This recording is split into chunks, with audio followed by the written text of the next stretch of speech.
Hello, everyone. This is Dr. Sri Banerjee, and today we will be going over racial disparities in the influence of endocrine disrupting chemicals on hypertension-related mortality in the U.S. adult population. A little bit about myself. I have a 20-year background in public health. Initially, I was trained as a physician. Um, Currently, I do a lot of research, environmental research, and specifically looking at social determinants of health.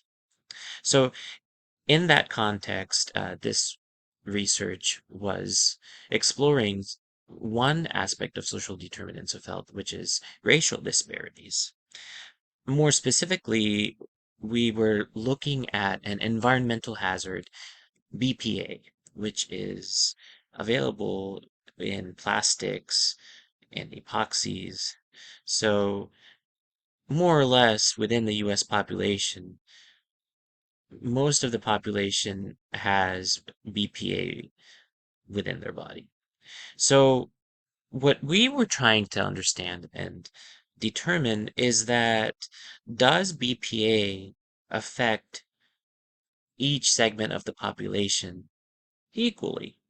More specifically, we were looking for potential racial disparities in the effect. And so we knew that in certain populations, in Hispanic Americans, there was a higher concentration of BPA. And so BPA, of course, has some estrogen type properties, endocrine disrupting properties. And so we hypothesized that this would mean that perhaps this would be affecting differently in specific populations.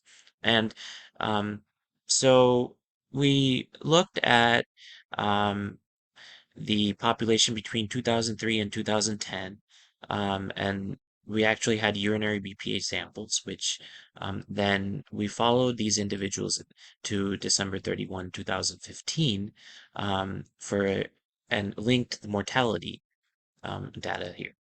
And so we were able to run some Cox models to try to distinguish if there was any differences in hypertension related mortality. So in individuals that had hypertension, um, we were trying to see if BPA in that had an effect. So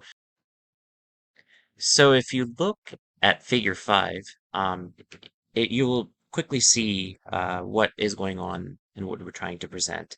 And also, please take a note at the triangle, the green triangle on the bottom right, below figure 5. So that shows the effect modification that we were studying.